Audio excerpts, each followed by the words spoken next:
Hello, my friends. Welcome back. Today, I want to have a serious conversation with you, but not the kind of serious that is boring or academic. I want to talk about us. I want to talk about your children, your future children, and most importantly, the child that still lives inside you. I want to start with a question. It's a bit of a dark question, but please bear with me. I want you to really search your mind for the answer. What is the single most damaging trauma a human child can experience? Take a moment. What comes to mind? I know what you are thinking. You are thinking about the headlines: physical abuse, war, neglect, loss of a parent, severe accidents, and you are right. Those are horrific. Those are tragedies that leave deep scars on the human soul. But if I put on my neuroscientist hat, if I look at the human being simply as a biological organism with specific factory settings, there is another trauma. It is silent. It is invisible. It doesn't leave bruises. And the worst part? It is happening in the safest neighborhoods, in the most expensive schools, and in the most loving homes. The answer is being stripped of the right to play. I know. You might be saying, come on, really? Play? That's the big trauma? Yes, because in our modern world, especially here in the West, we have completely misunderstood what play is. We think play is what you do when the real work is finished. We think play is leisure. We think it's a waste of time. But biology disagrees. If you take a developing human brain, a brain that is hungry to wire itself, and you tell it, stop playing, sit still, and be serious, you're not just making that child bored. You are causing biological damage. You are stunting their ability to cope with the world. For the next half hour, I want to take you on a journey into your own brain. I want to show you why play is not a luxury, but a survival mechanism. And I want to explain how the anxiety, the depression, and the stuckness you might be feeling as an adult might just be the result of a game that was interrupted 20 years ago. Let's go back to the beginning. Let's look at nature.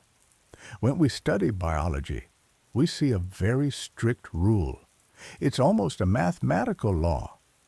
The larger a species' brain is compared to its body, the more time its young spend playing. Think about a lizard, a reptile. Have you ever seen a baby lizard playing tag? Have you ever seen a snake pretending to be a dragon? No, you never will. Why? Because a lizard doesn't need to learn. A lizard is born with preloaded software. It hatches from the egg, and it knows exactly what to do.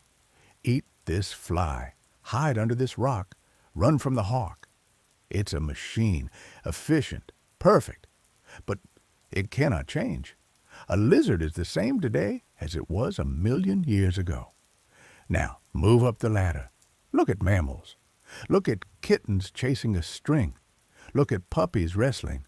Look at monkeys swinging from branches. Why do they do that?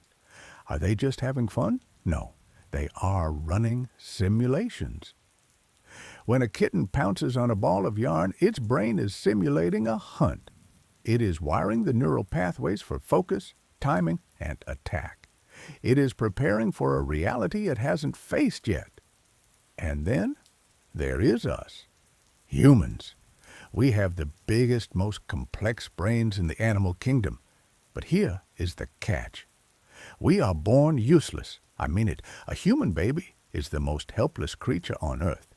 If you leave a baby alone, it dies. We are born unfinished. Why? Why would nature do that? Because nature designed us to be adaptable. We don't come with preloaded software. We come with potential. We come with a massive hard drive that is waiting to be written. And how do we write that software? We play. Play is the operating system of the human child. It is the way we download the world into our heads. When a child builds a tower of blocks and knocks it down, they are learning physics. When they play house or doctor, they are learning empathy, social hierarchy, and negotiation. When they play the floor is lava, they are learning how to handle immediate threats and stress. But what have we done in the 21st century? We have decided that we are smarter than millions of years of evolution. We look at a 4-year-old and say, you know what? This playing thing is inefficient. You need to learn Mandarin. You need to learn coding. We need to get you into a good preschool so you can get into Harvard. We are treating our children like lizards. We want them to be efficient machines. But a child's brain is not designed for efficiency. It is designed for exploration. And when you block that exploration, when you force a serious operating system onto a playful hardware, the system crashes. I want to introduce a concept here that might change how you see your life. In biology, every animal has a niche. A niche is your address in nature. It's where you live and what you do. A polar bear's niche is the Arctic ice. If you move it to the Sahara, it dies. A cactus's niche is the desert. If you move it to a rainforest, it rots. So here is the million-dollar question. What is the human niche? Where do we belong? We live in the freezing Arctic. We live in the burning desert. We live in humid jungles. We live in concrete cities. We even have people living in a metal tube orbiting the Earth right now. The human niche is changing the niche.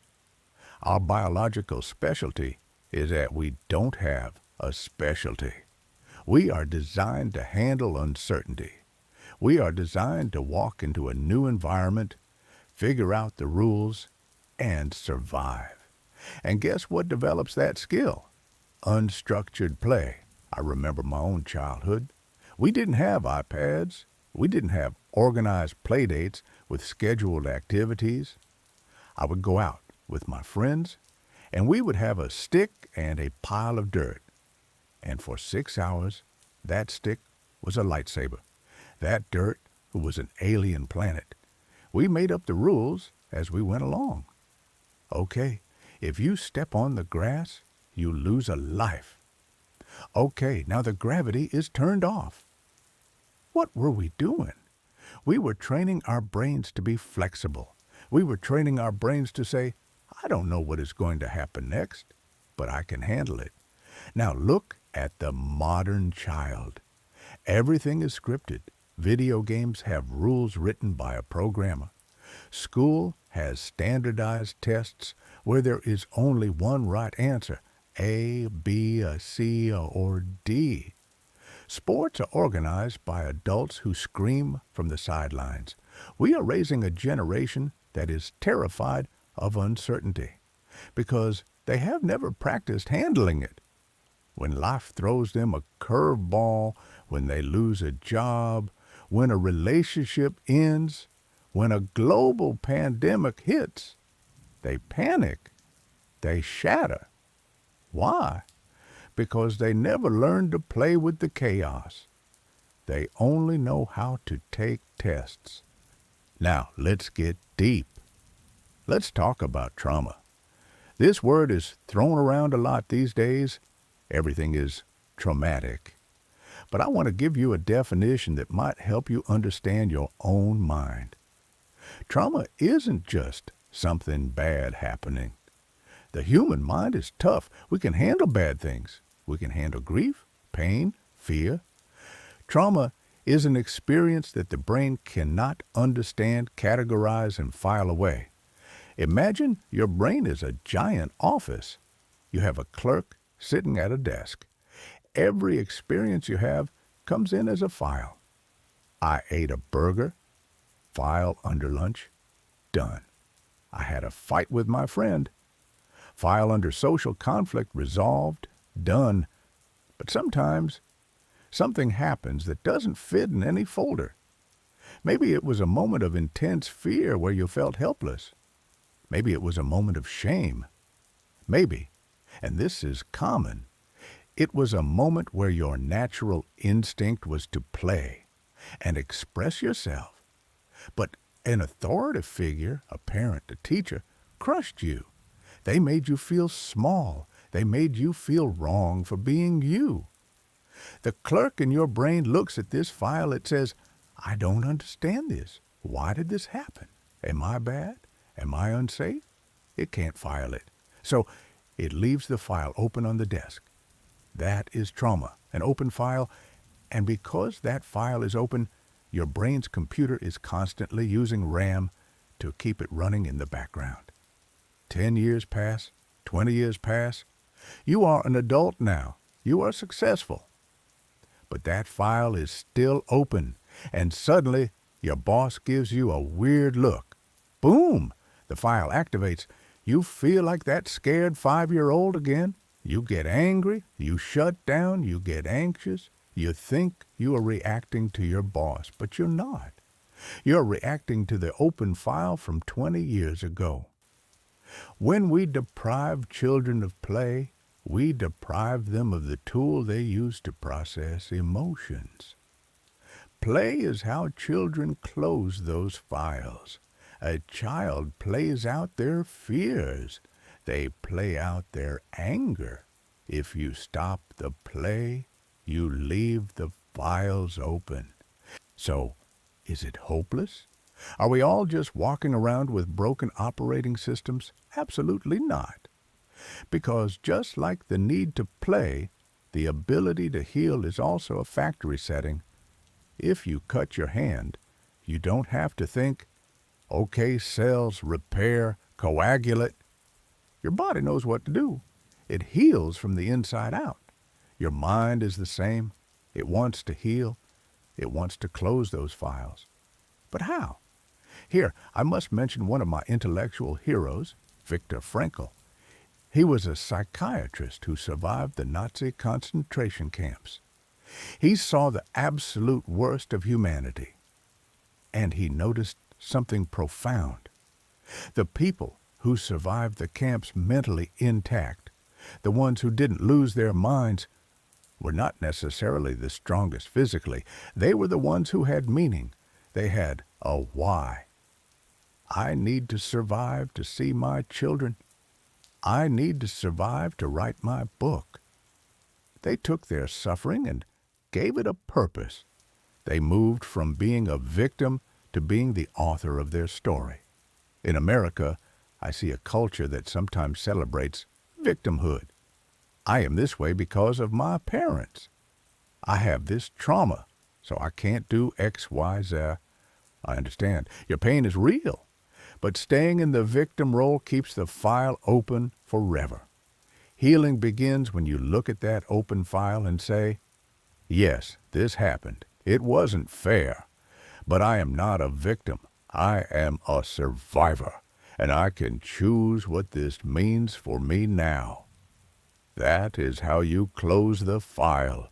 You give it a meaning. So, my friends, as we wrap up, I have 2 requests for you. First, if you are a parent, or if you ever become one, relax, back off. Stop trying to engineer a perfect genius. Let your children be bored. Let them get dirty. Let them scrape their knees. Let them play games that make absolutely no sense to you. You are not raising a robot. You are raising a human being who needs to navigate a chaotic world. The greatest gift you can give them is the freedom to build their own resilience through play. And second, for you, the adult watching this, it is not too late for you to reclaim your factory settings. You still have that play drive inside you. It's buried under mortgages, emails, and responsibilities, but it's there. Do something this week that has no point. Paint a picture and don't show it to anyone.